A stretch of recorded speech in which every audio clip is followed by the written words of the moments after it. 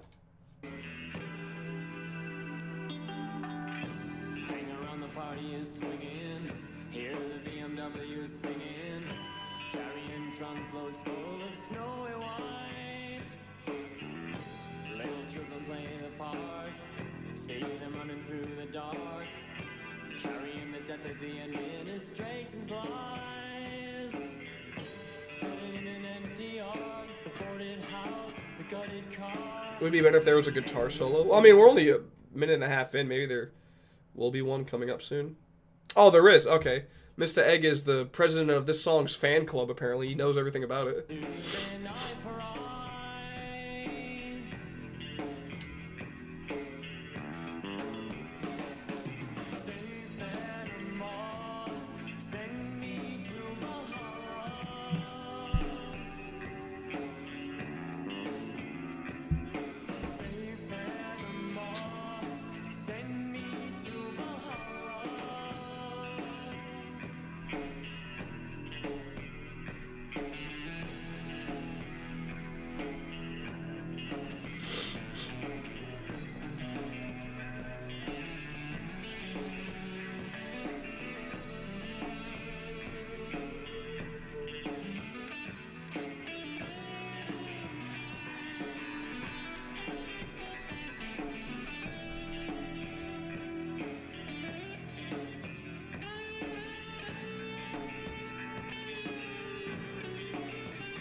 I think I'm gonna sneeze. Come on, dude.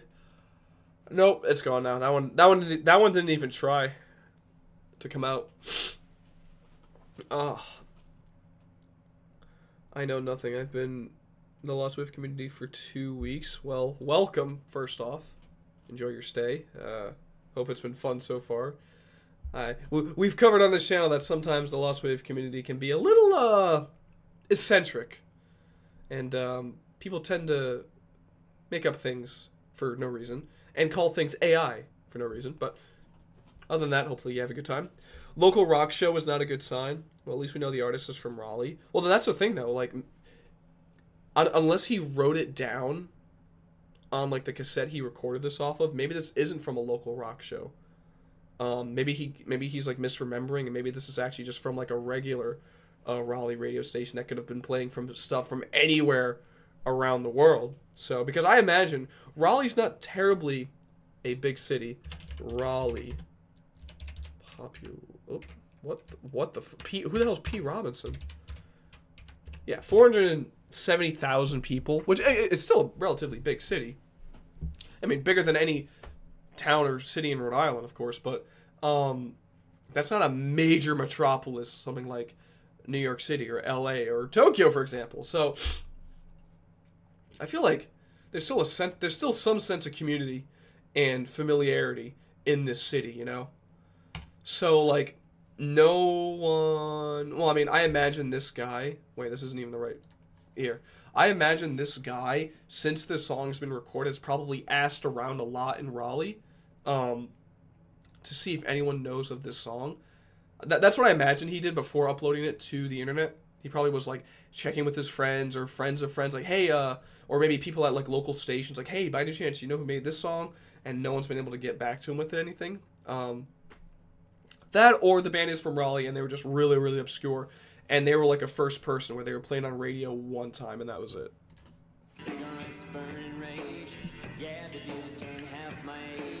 Woo!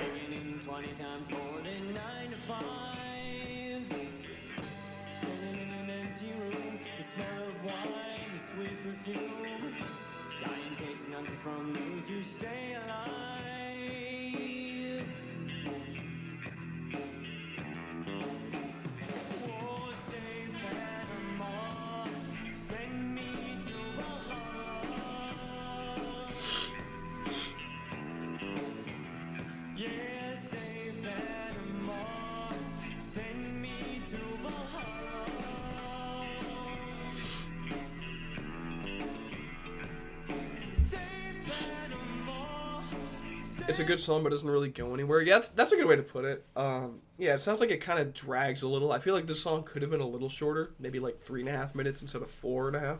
But yeah, that's a good way to put it. Sorry, my nose is really running right now. I apologize. Don't look at me. Ugh. Trying to react here, and like my nose is deciding to become a faucet. By the way, quick question: does anyone know what a bubbler is? Without looking it up, if I said, "Hey, is this where the bubbler line is?" What do you think a bubbler is? I'm curious what y'all think it is. What do you think a bubbler is? Like, just the word bubbler. What do you think a bubbler is? Again, without looking up.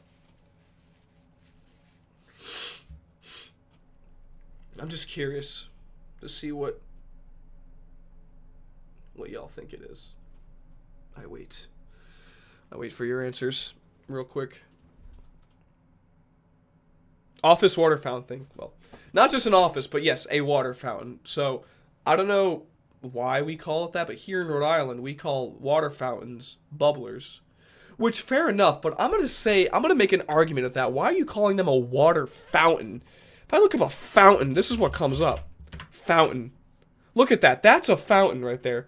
A really big, tall, extravagant, really splishy, splashy thing. That's not what you drink from. That's something more for decor. Whereas if I type in a bubbler... Okay, well, now see... I was told that people also call these things bubblers. I did not know that, but this is what I'm talking about when I say bubbler. If I could... Why is my thing not loading? There we go. Another word for drinking fountain. Something that involves a drink. Okay, fair enough. Yeah, so... Fountain is crazy. Petition to call it a drink dispenser. Nah, petition to make it a national requirement to call it bubbler. I want y'all to start calling water fountains bubblers. Like, if you guys are from a state, like, I mean, I know some of you guys are from around the world, like in Brazil, Canada, UK, or whatever. I know VCC's from Ireland. He pops in when it's like 3 in the morning for him sometimes. But wherever you are, just start calling water fountains bubblers. Be like, oh, hey, is this bubbler working? They're going to look at you like, what? And also, here's another little thing of Rhode Island slang. What do you think jimmies are? Without looking up, what do you think jimmies? When we say, yeah, can I have that with jimmies? What do you think jimmies are? I'm curious. Because that one's a little more obscure, I feel like. Because I think we're the only state to call these jimmies. I don't think any other state calls them then. Bubbler has the same vibe as calling beverages soda pop. Yeah, fact. What are you calling them pop for? Or soda pop? It's just, yeah. Like, oh, let's go get some pop. Like, I don't know. That just sounds weird. Sauce? Okay, yeah. What's his name? A nut for Jaroff. I'm just gonna call you Jaroff. Yeah, he got it right. Jimmy's or sprinkles. How do you know that? Are you from Rhode Island too, or is where you're from? Do they say that as well? My neighbor who does crack. Jimmy's. Oh yeah. Shout out to Jimmy, bro. Big Jimmy. You know, slipping Jimmy. You know. Not pajamas. Yeah, no. So we call sprinkles Jimmy's in Rhode Island. Like, yeah, can I get that with the rainbow Jimmy's? I said that in Kentucky once, and the lady looked at me like, huh? Like, what'd you call them? I said, yeah, from where I'm from, we called sprinkles Jimmy. She said, aw, hon, where are you from? I said Rhode Island. She said, oh, get out of here, you liberal. And I was not allowed to get ice cream that day, sadly. But let's continue the song. They sometimes say it. Do they?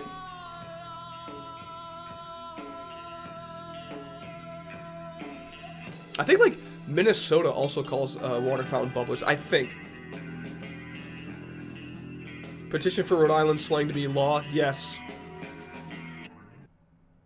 Oh, alright, we got 10 seconds to talk and discuss with the class. Okay, yeah, I agree. Rhode Island slang should be national slang. Like, I feel like everyone should just be like, hey, what are you doing this Saturday? You know, don't pronounce... Alright, you want to do a Rhode Island accent, don't pronounce your R's, drink awful waffles,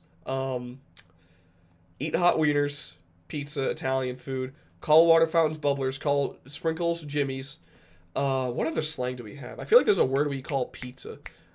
You know, we have pizza strips, which is like just the pizza with sauce, which I know sounds disgusting, but if you get it from the right spot, they're really good. Yeah, we have a lot to offer. Even though we suck overall as a state, we're actually not the worst. We're actually pretty good. Oh, my nose is getting itchy. And it feels like it wants to sneeze, but it's not going to. Oh, my God. All right. Let me react to... What the hell? Who wanted me to react to something? Arizona. Better than my state? What state are you from? I swear, if you say California, we're fist fighting right now. I don't care. Or if you're from New York, we're foot fighting. I don't care. What state is pee from? What state does pee, the official substance that comes out of your bladder, when you release it, you know. Where is pee from? Oh my God. Ugh. Don't ever get sick. Do drugs instead. I want to know where pee's from now. Now you got me curious. Where is pee from? Come on, P. Tell me where you're from. Liquid is my state. Wow, funny. Yeah, gotcha. Oh, yeah. Yeah, wow, get it? Liquid is, yeah, I remember science class, right? You know, I can wrestle and tassel with the chemicals. Liquid is my state. England is my city. I don't know why I read that as, like, England is my city. Liquid is my state. I swear, if you're from, like, Nebraska, what's wrong with Nebraska? I'm talking about, like, California, New York, Minnesota.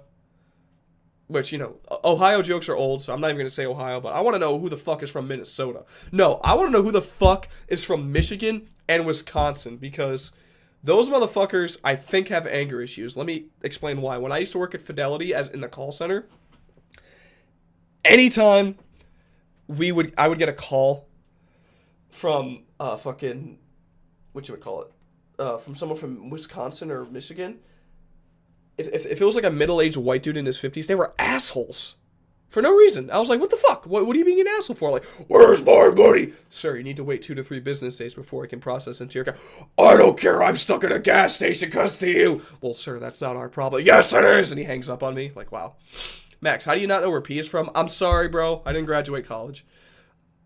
I have an undying hatred for Nebraska/Kansas. Why? Why do you hate them? Crap, we fist fighting.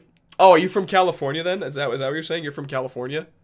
P's from California? No surprise. You're probably from San Francisco, where everyone's all like, you know. And, you know, there's actually a map on the internet. If you look it up, there's like a map for all of human feces just in San Francisco. Like, there's a map that's constantly updated. I'm from New York. Oh, never mind. Well, that's not as bad, but that's still pretty sucky. Unless you're, like, in upstate New York. If you're from New York City, I'm very sorry to hear that because you're in the city that never sleeps. But I imagine the rest of New York is actually relatively nice.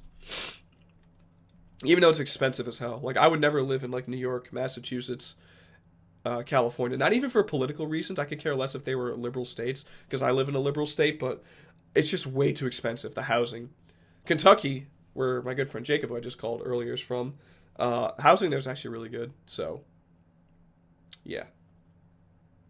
How the fuck do they track human feces? Well, it's very simple. They just walk outside and see it everywhere, because apparently it's that common in San Francisco. I'm in central New York. Oh, okay, so you're like more inland. You're not in the city. Okay, well, that's good. So that's not that bad, actually, then. You're probably bing chilling. Which, fun fact, I'm convinced to this day, if it weren't for New York City, New York would be a Republican state. Not trying to get political, but I'm just saying New York City absolutely carries every election for that state. Not everyone in Michigan is angry, but there are some idiots. We got the Michigan mercenary here trying to convince me that Michigan is not an asshole state. All right, you go to Michigan, find me one person who is even remotely happy with their life, who is remotely kind, and you come back to me. Actually, I have to take that back, because when I was traveling to D.C. to see Johnny Cohen again, I stopped in Detroit Airport, and I got some breakfast there, and the woman there who were working at the breakfast place were the nicest people I ever talked to. So I'm instantly eating my words right now. So Wisconsin, though, I'm probably still correct with that. I feel like they're very angry that they're not Canadians.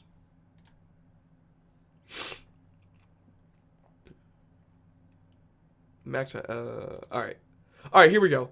Oh, mystery tape found in Florida thrift store. Ooh, listen to Weak Heart, more description. What the hell is this screenshot? Oh, that's from July. Oh, that's probably when I was fucking smashed on, Satan Caesar salad. But anyway, this is a mystery tape found in the Florida thrift store. Let's see what this is. Who is this guy? So, let's read some context here. Oh, it's a whole album. Okay.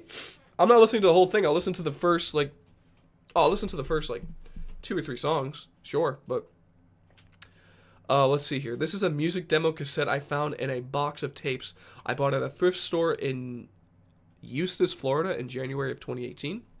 It had no artist information of any kind, just 7 song titles. Out of curiosity, I played this tape, and it turned out to be some pretty amazing homemade lo-fi music made on a 4-track recorder and some sort of simple home setup. I'm posting this tape here in hopes that the anonymous person who wrote and recorded these 7 unique songs will see this post and get in touch, or at least someone out there knows something about this recording. And also so that all of you can share in this surreal moment and hear how amazing this mysterious tape album I just happened to stumble across is. For more details on this incredible thrift store find, check out the article I've written about the tape on my blog. Ray Brazen has a blog.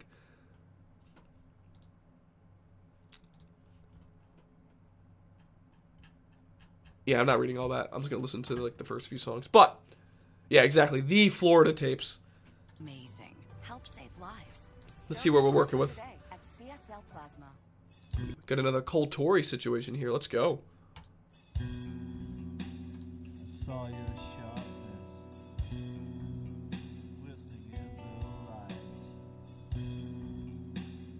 grinding on the teeth before the bite.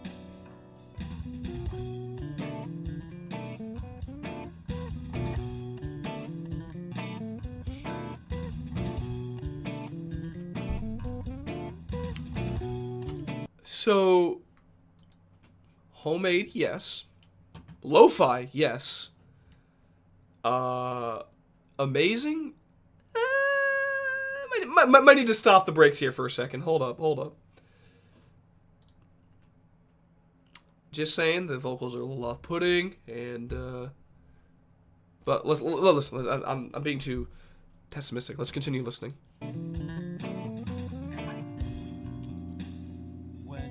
It just sounds awkward there. It sounds like there's I don't know, hold up. It sounds like it's kind of rushed at that spot. Yeah, right there.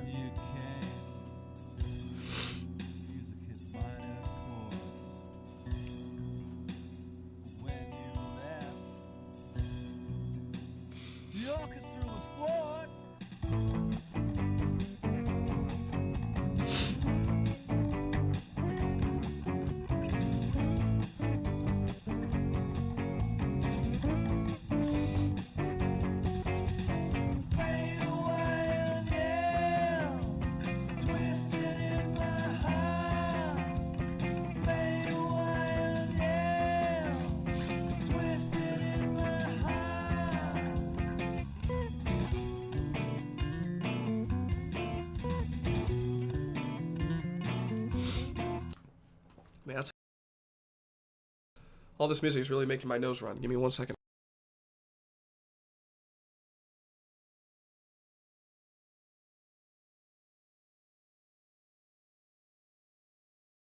Yeah, I don't want you guys to see that. Sorry.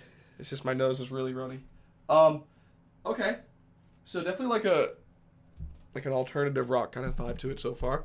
I wonder if this is a one-person band who did all the instruments himself and then like did the vocals afterwards. I'm getting that kind of vibe. It feels like something that was made by one dude. I'm not sure yet, but sorry. So far it's okay. I won't say I'm crazy about it, but it's decent so far. You know, I can appreciate the lo-fi sound, the amateur kind of sound to it. It has a little. Yeah.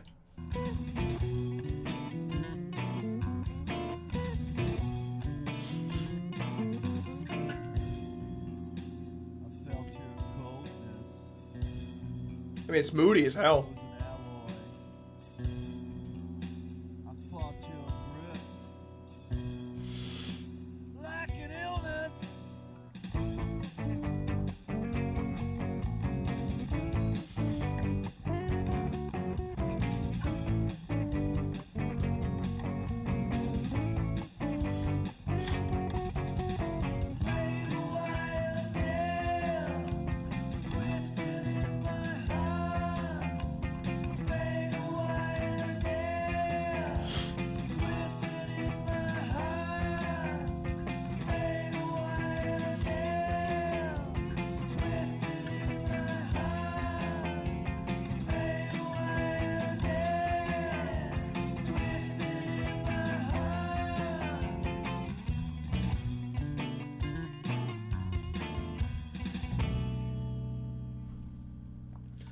Fatal Wire Nail. The lyrics aren't very good, but the instrumental is god tier. I wouldn't say god tier, but they're pretty decent. The instrumental. I feel like a few parts, it sounds like it's kind of rushed. Like, I feel like it could have been done a little better, but I will agree, it's definitely better than the vocals and the lyrics. They sound a little awkward. I don't know if that was intentional, but not bad, not bad. I would give that like a 6.5 out of 10 if I just had to give a ranking, of course. Okay, now we get a little interlude. Let's see what the interlude's about. And then we'll listen to Weak Heart, and then I'll bounce out of here. Well, yeah, obviously a demo tape.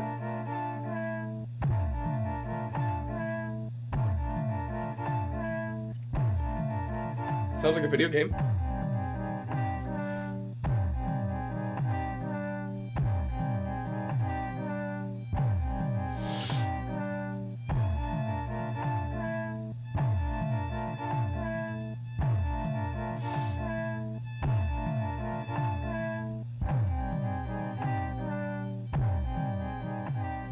This sounds like a level that's not the last level, but maybe the second or third to last level in like an 8-bit game where everything's starting to go wrong. Like the world's starting to get contorted a little because the evil final boss is starting to take over the world slowly but surely. And like this is the music that kind of plays. It's like as you like side scroll through each level.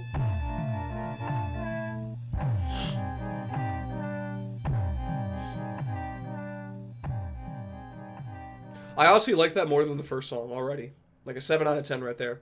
Because it sounds like a video game soundtrack for like a really kind of weird and kind of haunting level.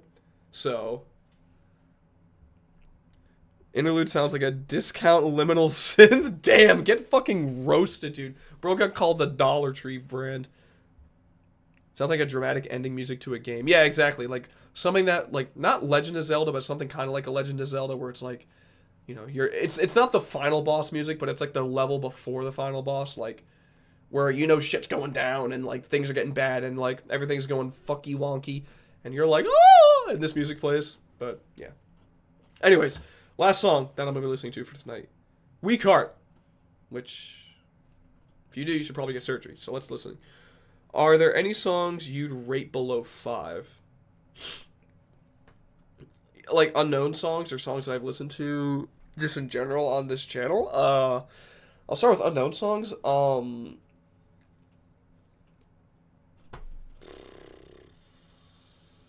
don't know. Any songs on below 5? I don't think I've given a ranking that low yet. Unknown / solved. I'm trying to think. There's not a unknown or solved song that I like genuinely hate. I mean, my least favorites honestly are the Alice in Wonderland Lost Song, My Pretty Doll. The most popular unknown song is Mid AF. Like the Wind. Now hold on a second. It's not the best song, sure, but it's still a fire song, right? I don't care what anyone says. Like the Wind is still a good song. All right. There was some heart that went into it. Some good production. It's a good song. Now, Fall of the King is a 9.8 out of 10. I think the only thing that song kind of has points taken away from it is because it's not longer. All right. Not Like the Wind. Like the Wind is cool. Oh, you're talking about Everyone Knows That then? What don't you like about that one? It's just the vibe. He's just like, oh no, another day has come. And so like, I don't know, just like, see, senor, I want to listen to a whiny baby cry for 3 minutes. Yeah, I don't know. I'm just not crazy about that song. I like Alice in Wonderland a little bit better, but even still, I'm not crazy. Because they both have like those kind of Britpop kind of Oasis kind of vocals, which are hit or miss for me. You know, I like Wonderwall as much as the next person does that's trying to score a girl, but, you know, I'm not crazy about the vocals. And, like, even the instrumentation's kind of like, This doesn't sound like something I would ever actively listen to or have a good memory of listening to. Yeah. Fair enough, yeah. Everyone knows that. If that's the song you're talking about, P, I think it's a pretty good song, too.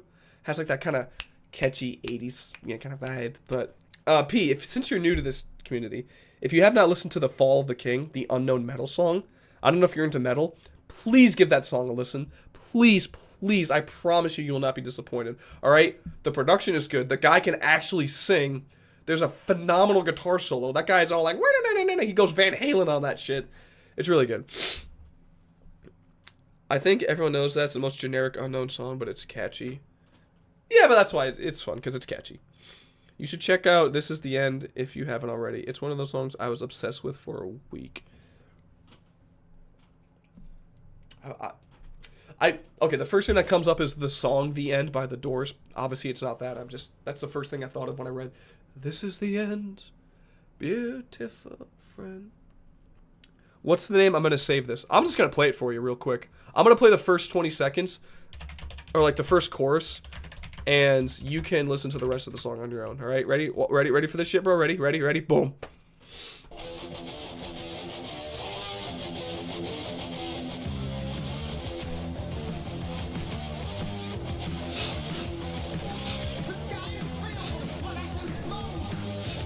I can't even headbop because my nose is running so much that my snots are just gonna come flying out. Hold up.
Alright, I know I'd say I only play like the first chorus, but that song goes so fucking hard, dude. The first time I heard this from a Wang video, I was like, no, there's no way this song is going to be unidentified for long. It's going to get solved soon. That was 3 years ago. And this song has been online since 2009. And no one can fucking identify this song. This, I don't care what anyone says. Eastern Wind is great. CIA is great. Keep Your Faith is amazing. You know, Paranoia is awesome. No unknown song touches this. I'm sorry. I don't care. This is my favorite of all time. If there's something above S tier for songs, this isn't it. I know I need to put this in some kind of playlist. Yeah. It's on SoundCloud, this song. You know, obviously BSP, and I think a few others have uploaded it onto SoundCloud. So you can listen to SoundCloud with turning your phone off, unlike YouTube. So Black Sabbath vibes. More of kind of like Iron Maiden, I guess. Kind of like an Iron Maiden vibe. It's definitely... I mean, it is a power metal song, but it has like an Iron Maiden kind of vibe to it almost. So, yeah, sorry, my face is getting itchy. Oh! I'm fighting demons here, chat. It sounds like a demo to me. I think it has a predictable title, but it's just not anywhere online. Probably, yeah, so... That's right, that could be a case where it's just not online yet. Or if ever, hopefully, but... Okay, this is also going to be a really far stretch, and I know I'm going to sound stupid. But I just remember listening to the song The Battle of Evermore by Zeppelin, right? Okay. If I go to The Battle of Evermore, right? If I go to the lyrics, I remember I was listening to this song once, and I don't know why, but when I heard him say these lyrics, I instantly thought of The Fall of the King. Right here, right? So he goes, the sky is filled. And I just instantly went, the sky is filled with ash and smoke. And I'm thinking, could the song title for The Fall of the King have the word battle in it? Maybe it's the battle for King Arthur. Maybe it's the battle for the king. Just a far-fetched idea, but maybe the song has the title, or has the word battle in the title. I'm just saying. I know it's a far-fetched. I know Led Zeppelin has nothing to do with this. But just when he said, the sky is filled, I'm thinking, okay, what if the sky is filled with the title of the song? Maybe the title of Fall of the King has the word battle in it. Just a food for thought. So, what are you gonna do? Is metal your favorite genre? It's up there. Classic rock, if that's an official genre you could classify, is probably my favorite. Just because most things I listen to are from the 60s and 70s. But I have been listening to a little more metal as of lately. So that's definitely, yeah, it's one of my favorites. My taste in lost media is really weird. It's either unidentified songs or just some random old puppet show. Oh, are you talking about that, are you talking about that one Brazilian show? The Claymation? Oh, no, you're talking about an actual puppet show. I don't know. Anyways, let's listen to Weak Heart. I don't know if Co-Catalog was searched for this one. Might be worth a shot for someone. Co-Cat. Sorry.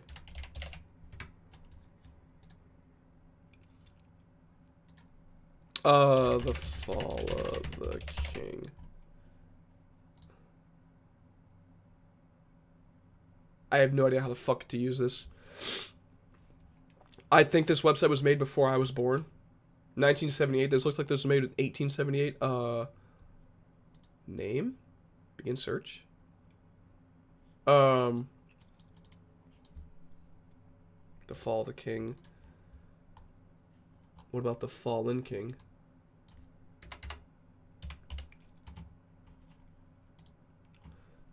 I have no idea how to use this. Oh god, I'm gonna sneeze. Hold on. Nope. Face is just really itchy. Oh! Alright, I don't know how to use this. So, King's Fall. Search, damn it. To char. Remove the. Oh, okay, King's Fall. Name. Alright. King's Fall. Oh, here we go.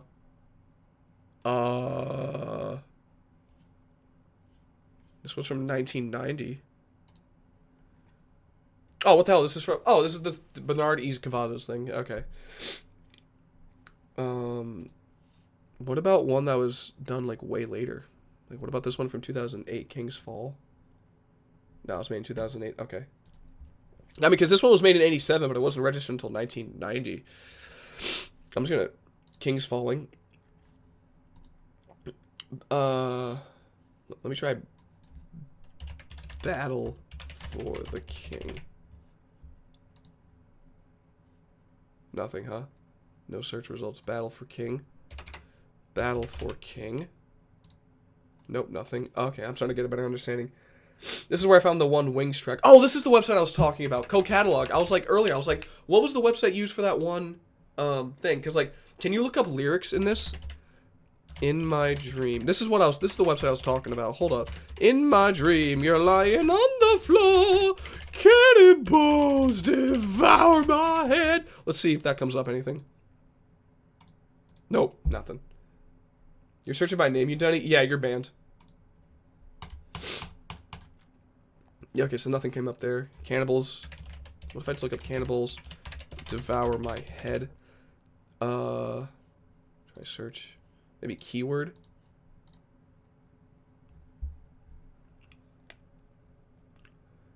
Okay. Alright, 1992. Things over my head. Paint my head. Music. Oh, it's a recorded document. Okay, that's not it. Recorded document. Okay.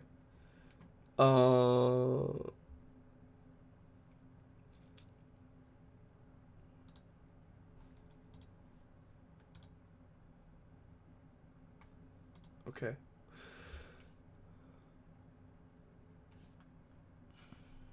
All right, now I'm just curious. Okay.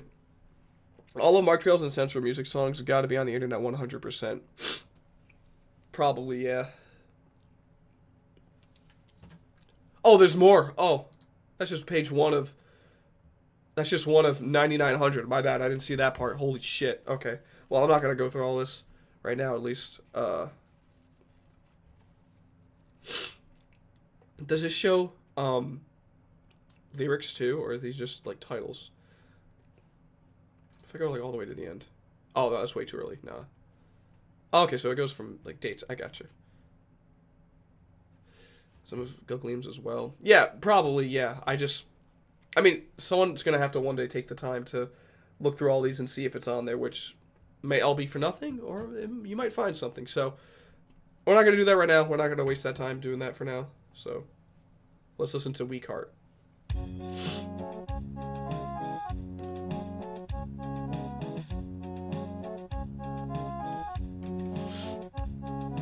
Trying to see past the mist that floats around on the fields. Whoa, why is my... Fearing the sadness that another morning rain will reveal. I didn't know a heart could be so lost out to sea. So held the hills was I never was thought so weak.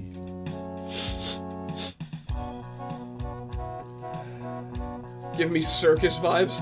I already like it better than the first song. It's kind of like quirky, like dun, dun, dun, dun, dun, dun. It honestly, it kind of has like a Johnny Cohen vibe where it's like kind of very indie, very like, what's the word? I guess lo-fi, yeah, I guess in a way. Although Johnny's definitely more rockin', more like rock and elements, more hard rock, more 60s element, I think, than this gentleman. But I'm also realizing my like thing is off. Why won't it let me move this? Hello?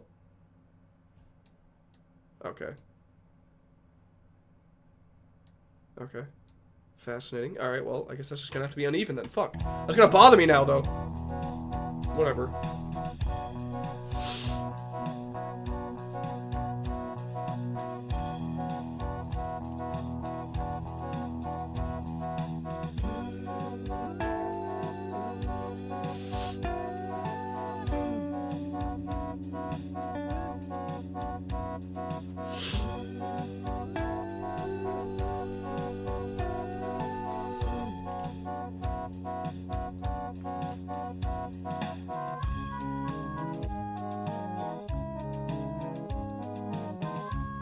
Here we go.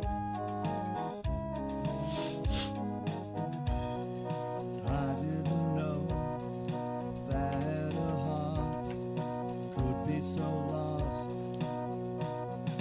Trying to come in shambles. Definitely gives similar vibes to Maniac Laugh, but in a different way. Yeah, like like I said, it sounds very Indian lo-fi, just like Maniac Laugh does. But that was obviously made with the intention of making sure you never sleep again. This is kind of more like, you know, this is more quirky. This is more kind of like fun, I guess.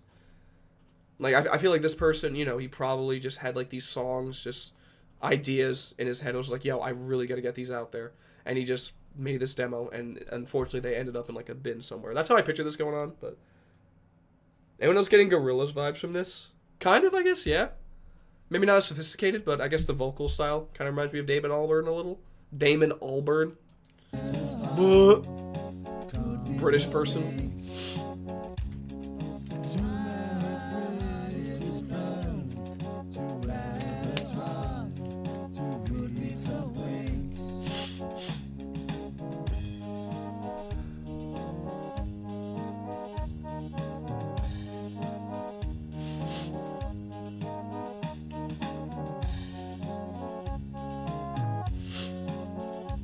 I feel like this is the story of a depressed clown. I haven't been listening much to the lyrics, but just the sound. It sounds like the story of a sad clown who at one point was the circus's #1 clown, but then they found out that like feet weren't in style anymore and his feet were too big, so they like kicked him out. And like now he was looking for a circus to be a part of, but no one would accept him. And as he's walking, you just hear this music that, you know, he's kind of just like walking, and as he's walking, he's just going, you know. Kind of vibe. The sound sounds like some weird boss battle music. And like Frogger or something. Yeah, I guess you're right. Kind of a good point. Like an NES kind of title. When was this picked up? This was picked up in January of 2018. I doubt it's that much older. Maybe a few years older. But I doubt this is from like the 90s or something, you know? Maybe it is. Maybe it is. But it's probably something that was like... person was probably heavily inspired by like 90s maybe nostalgia or aesthetic. And then he made this album? Or this demo? I'm not sure. But, or swamp music. The stuff people are posting in the Find My Mind investigation channel right now. I keep forgetting that's what they're called, as channels. What are they putting? I just want to see what's being said. Is the investigation channel just the main Find My Mind channel? Or is there another one?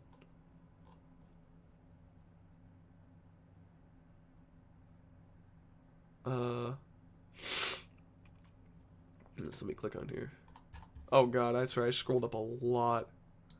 Oh, what the fuck? What the hell is this?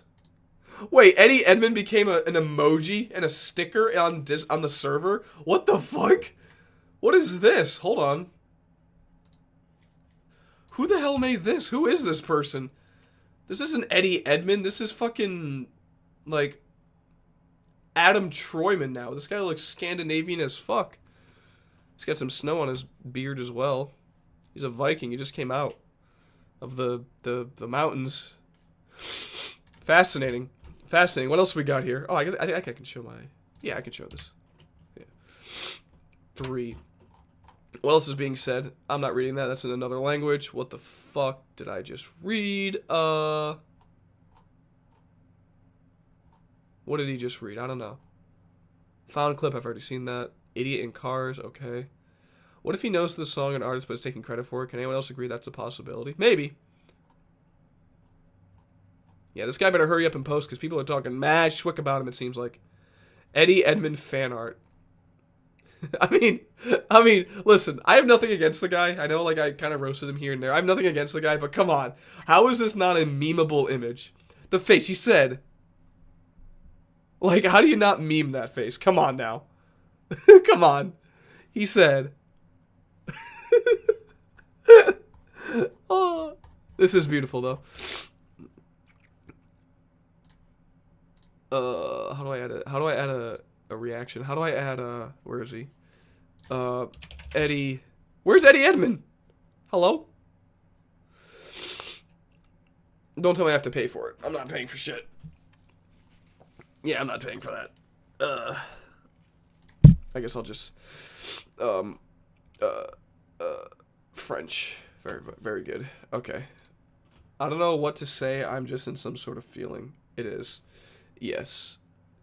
Alright, well, that's fun. This has been fun. A very, very, very fun stream. 3 hours strong. Glad to be back. Next time I stream, which will be, next Monday, I'm going to that's not officialized, but that's the day I'm looking for to attempt the 24-hour live stream. I don't know when I'm gonna start it, but probably like Monday morning into Tuesday.